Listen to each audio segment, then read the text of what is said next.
Hello and welcome to the January Blue Trails Guide webinar series. My name is Faye Augustin and I'm the Riverside Land Protections Associate Director.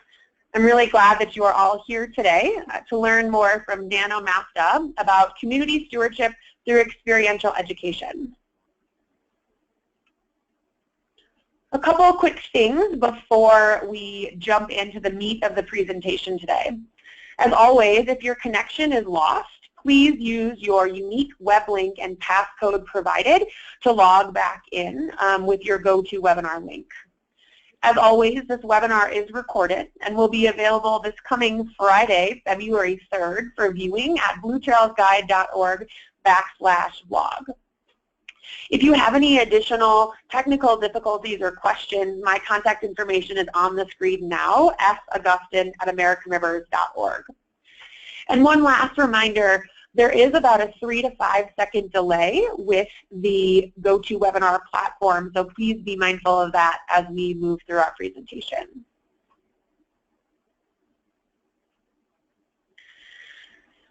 As always, we encourage audience participation through the asking of questions.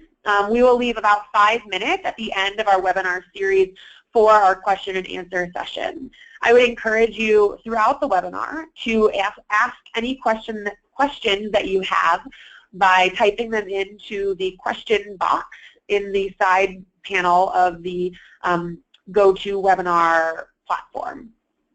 And we'll leave again about 5 minutes at the end of the webinar for that. And then finally, a transcript of all of the questions and answers, as well as the recorded webinar link, will be available this coming Friday, February 3rd at bluetrailsguide.org/blog. I'll also send out a reminder email to everyone.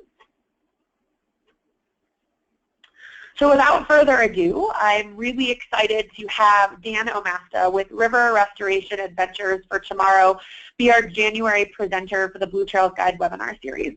And he'll be talking to us about service learning on the river. So Dan, I'll go ahead and hand it off to you. Perfect. Thanks, Faye. So my name is Dan Omasta. I'm the director for RRAFT, and honored and excited to have the opportunity to share a case study for a project that we did on the Gunnison River the past couple of years, and wanted to thank everyone for taking the time to join this webinar today. I understand that there's a good group of conservation professionals, land managers, teachers, folks from various nonprofits who are all kind of working on this. So I hope that this presentation will be useful to you, and like Faye said, if you ever have more questions, feel free to reach out to me, and we'd love to help with any kind of questions or programming you might have. So I'll jump right into it here. So today we're going to talk about this Gunnison River classroom case study, the importance of incorporating service learning into experiential education. We'll discuss a little bit about our core principles that we try to envelop in each of our programs. And then we'll discuss a little bit of the stakeholder engagement and funding that we've been successful with over the past couple of years, and hopefully provide some new ideas or inspiration that you can bring into your own programs. So, like I said, I'm the director of RRAFT. We're a small nonprofit outfitter based in Gunnison, Colorado, and we work on rivers throughout Colorado and Utah. Our primary mission is to protect critical watersheds through conservation, environmental education, and community engagement. We were founded in 2014, and since that time we've done trips on over 400 miles of river and have engaged over 400 community participants, ranging from the Southwest Conservation Corps to high school and middle school students to veterans and civilians with disabilities. So our goal is to engage a large range of community stakeholders and develop relationships between them and the river to promote that long-term stewardship. So I'll jump right in here. Experiential education, the definition's right there put out by the Association of American Colleges and Universities. There's a lot of benefits to it. including that transfer of learning from the classroom to the outdoor environment. It also helps engage more students by offering kind of a hands-on learning approach. And it's also really good because it's getting kind of these younger generations outside, which has been a notable gap from previous generations. And so throughout this webinar, I want to be clear that I'm not downgrading the importance of experiential education. My goal is more to talk about how we've elevated it to the next level. And so experiential education is really beneficial for a large number of groups, but there's something that seems to be missing with it. And I'll pose the question of so what? You know, so these students are out there on the river learning about the interaction between cottonwoods and willows, for example, and the impact of Russian olive species. So the question we need to ask is, or those students might be asking, is so what? How does this apply to me? And that's where the service learning is coming into play here. So the goal of our programs is to bridge that gap between experiential education and volunteerism, right? We're trying to get students and community members out on the river to enrich those learning experiences, teach them about civic responsibility, and strengthen the overall community. So when we ask that question, so what? You know, we're hoping that these students are not only going to walk away with a greater understanding of how their local ecosystems work and how what they're learning in the classroom applies to the outdoor world, but we're also hoping that they can answer that question for themselves in a couple of ways. The first way is, you know, invasive Russian olive species are degrading the ecosystem in these riparian areas. So what we're going to do today is go out and we're going to remove them. We're going to cut them out. We're going to plant cottonwoods and native willows. We're going to go out and monitor these different reclamation sites. And so right there's a tangible action being put to the learning. On a deeper level, that so what question can also apply to their personal lives. So not only are these students learning about ways that they can beneficially impact their local environments, they're learning that if there is an issue in their community, whether it's the environment, whether it's healthcare, whether it's homelessness, they are able to learn about an issue, to work as part of a team, and to address those concerns. And so this practical application of learning on the river is providing a lot of benefits to these students. And some of those benefits are job skills and connections. Oftentimes we're out there on the river with BLM rangers or conservation professionals that these students are able to ask questions of. These students are working together and building teamwork skills. They're strengthening their college and scholarship applications. They're developing better self-esteem, and they're really gaining the sense of stewardship and a heritage to their local lands, which is a critical component of this long-term stewardship and conservation model. And then on the flip side, the BLM or the Public Land Management Agency is also benefiting from this kind of work. Not only are the students gaining this knowledge and practical experience, but the BLM is able to stretch dollars, for example, and get more done on the river, which is important, especially as there's more and more conversation about potential decreases in federal and state funding for public lands and environmental conservation. So this slide, this is Dr. Bob. He's a math and science teacher from Meeker High School in Colorado.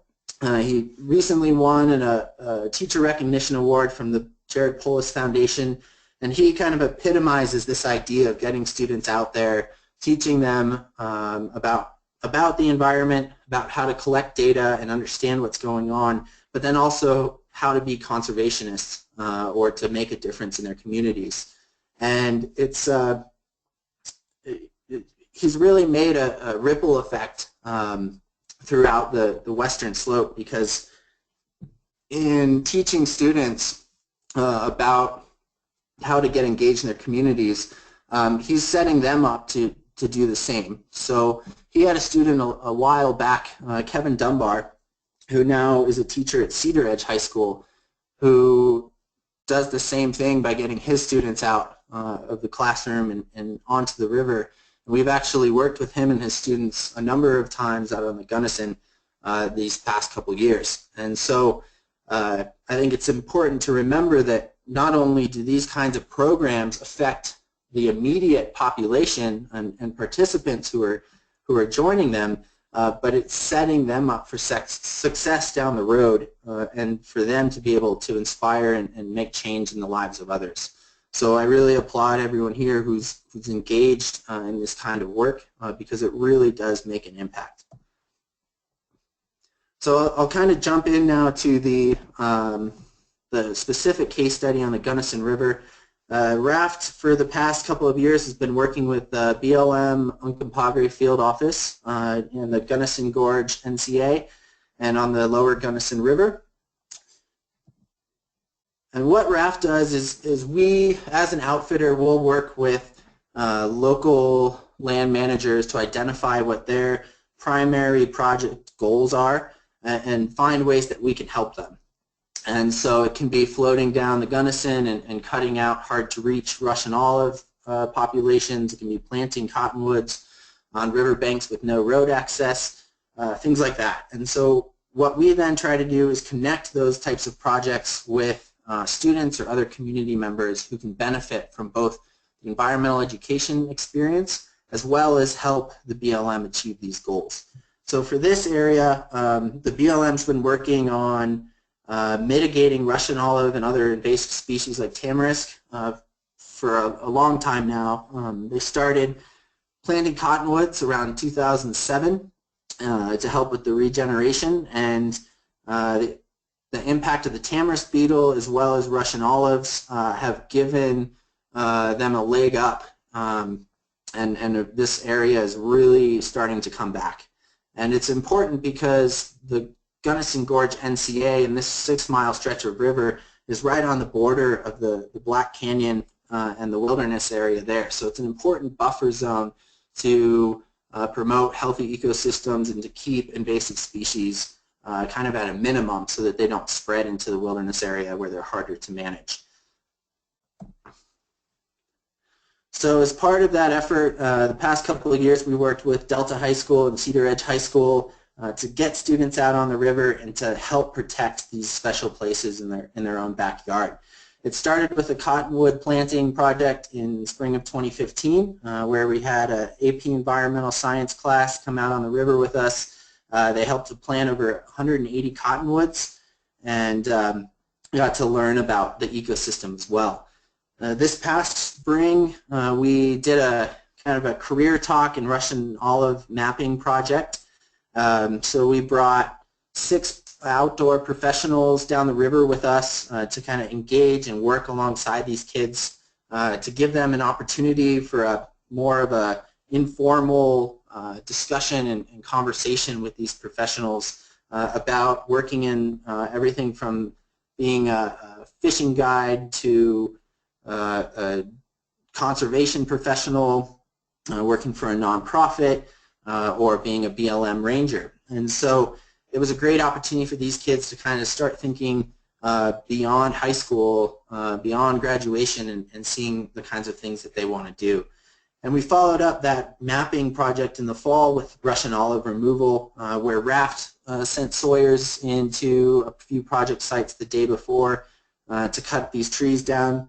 And then we brought in the students the following day to kind of buck and limb some of the slash coming from those trees, put them in wildlife piles, and kind of help the BLM with that project.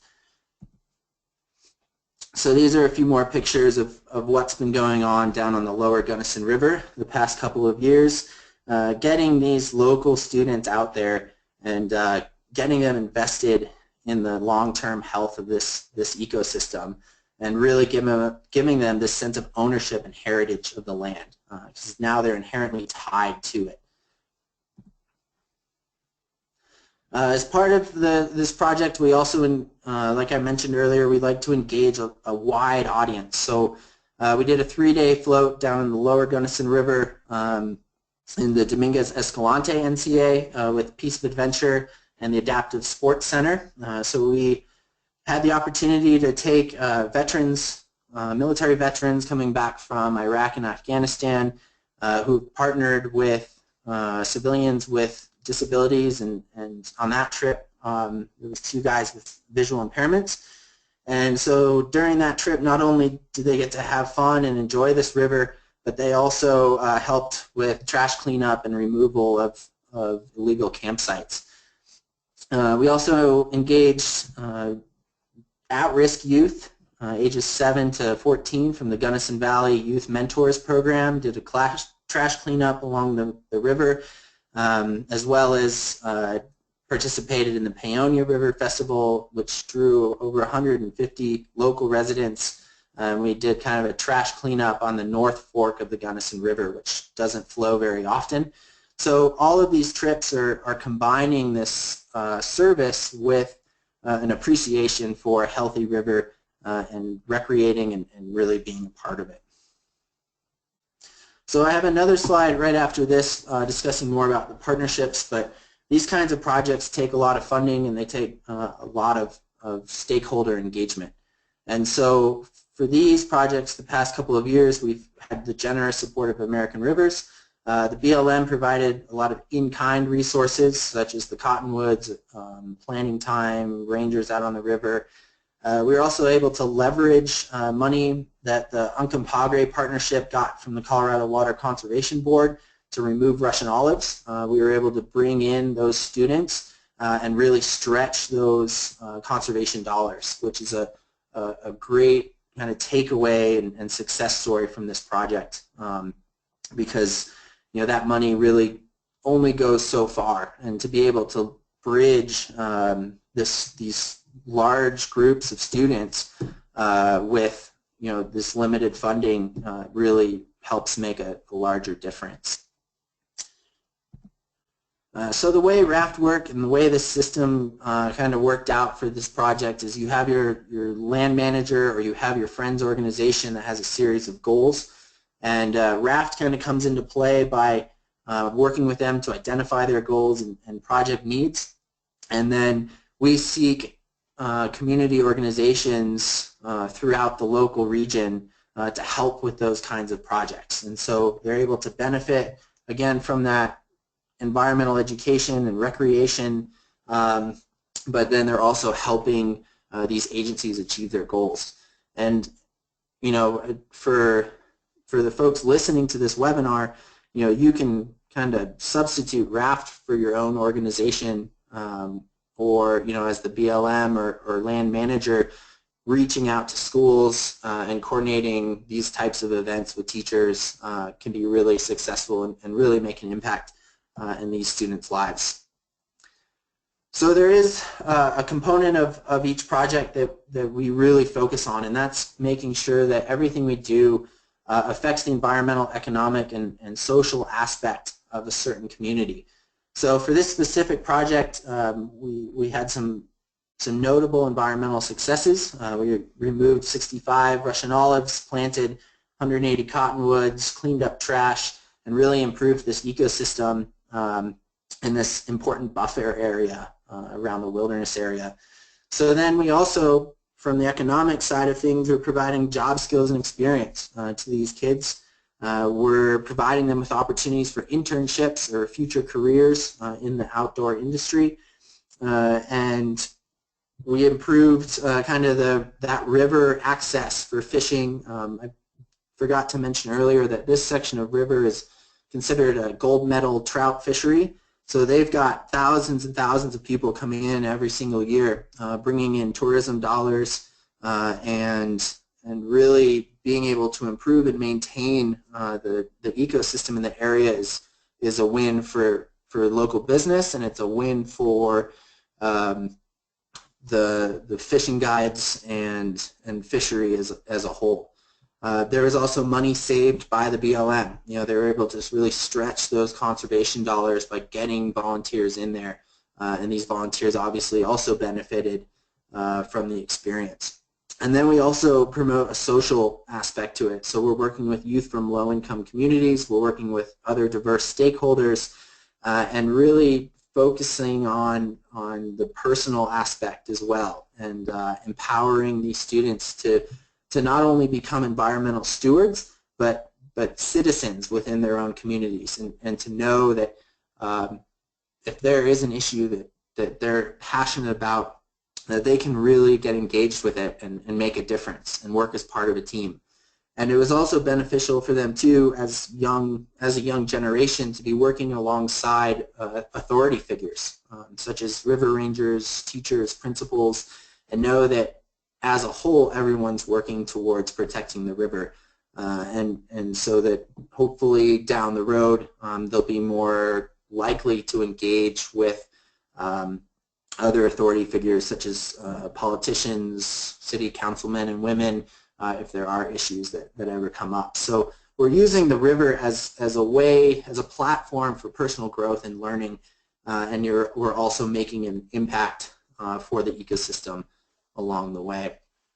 So we had originally intended to show this video as part of this webinar, and unfortunately it's a little choppy when it comes to showing it on this webinar platform. So I really encourage everyone, either after this or at some point, to check this video link out. This was a short documentary, 5 minutes, put together by American Rivers and Rig to Flip Media. They're based in Steamboat in Denver, Colorado. And it really highlights the project that I just discussed today. There's some really great interviews in there from local nonprofits as well as from the kids themselves, and how spending time on the river, many of these students, it was their first time ever floating this river, and they live 5 or 10 minutes away, how it really impacted their lives, and how they're really going to be looking to get into some sort of environmental studies or conservation industry down the road. And so Rig to Flip did a great job with it, and I believe that this link will be sent out on the follow-up email after this webinar. So I really encourage you to check it out and share it. It tells a great story. So with that, I wanted to leave some time at the end for potential questions, and if you have some detailed questions, I'd be more than happy to jump on the phone or have a direct email conversation with you. But I'd really like to thank everyone again for taking the time to jump on this webinar today, and hope that some of what we talked about will inspire a new idea, or help you with your own program on whatever rivers you're working on. So thank you so much, and thank you to American Rivers and the Blue Trails organization for providing these webinars. Great. Thank you so much, Dan, for that really helpful webinar, and thank you all for participating in it. So I'd love to open it up at this point for a brief question and answer session. We've got about 5 minutes left in the webinar to answer any questions. So as I mentioned earlier, we have the question box in your GoToWebinar side panel. So if you have any lingering questions, please feel free to ask them there. Dan, our first question for you is, what are some of the biggest challenges that RRAFT has experienced when engaging youth with rivers, whether that's through some of the partnerships with BLM or some of the challenges around engaging with schools? Sure. So probably, like most nonprofits could tell you, a big challenge there is funding. Being able to provide the resources needed to get a large group of students out on the river. So what we've been able to do is work with foundations like American Rivers or the BLM to raise money that can go to support conservation projects, and then through enacting those conservation projects, we're able to bring in these students as volunteers to both get that access to the river as well as learn and provide that service project. There's also been some hesitation within the school district initially about getting a bunch of kids on the river, but being that certified outfitter, we were able to ease concerns about kind of safety and logistical issues. So providing that free access for students, especially for a rural school district that doesn't have a lot of money for projects like this, has been really helpful, and leveraging those conservation grants to also impact the lives of these students is a great way to get around that. Great, thank you, Dan. Let's see, our second question is more regarding the kind of curriculum that you use on the river. Do you have a specific curriculum, or does it sort of depend on what the outcome of the trip is when you develop kind of how the students will engage with the river and kind of the education component?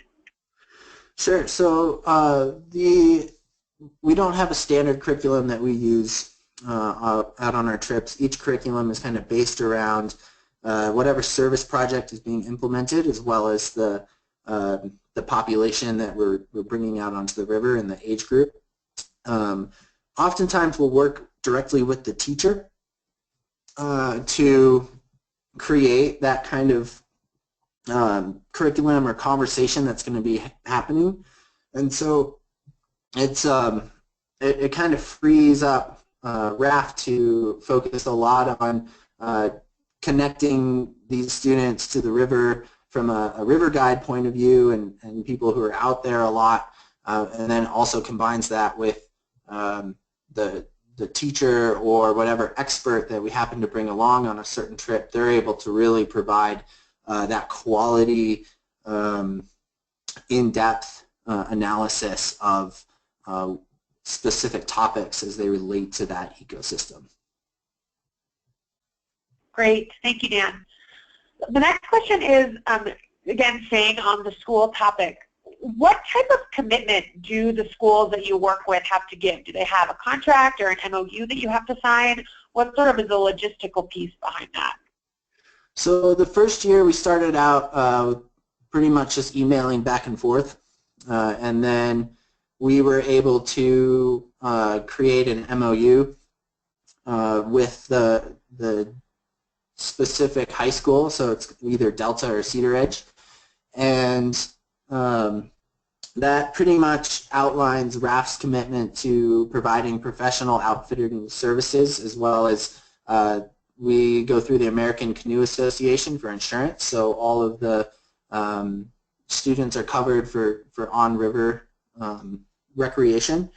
And so that kind of relieved a lot of concerns from the school district. So then kind of moving forward, we'll be operating on a seasonal project-to-project agreement where we work directly with that classroom or that teacher to identify certain projects, times that work well for them, and certain learning opportunities along the way. Great, thank you, Dan. I think the last question that we'll have time to answer is, how is this type of program marketed in your community in the Gunnison Valley? Whether it's pre the trips happening and then post happening, how do you engage the local community with this? Sure. So in terms of direct engagement, we'll reach out to teachers and various organizations to market the trips to their classroom or to their students, and then kind of during those trips we'll be taking a lot of pictures or videos, and afterwards we'll normally write some sort of press release. We'll do some video campaigns. We'll send out kind of thank you postcards to all the students and their families with a picture of them at the event, and so it's kind of a before, during, and after marketing strategy that really kind of gets the students involved in telling the story of what's going on, and then enabling them to kind of share that with the larger community. Great. Well, that was really helpful and a really great overview of the program that you and RRAFT have created over the last few years. So at this point it is 11:30. We've got a couple of questions still up in the question box, but I will be sure that these are answered and included in the blog post that we put up on the Blue Trails Guide blog this coming Friday, February 3rd. So be sure to look back for additional answers to some questions that were remaining.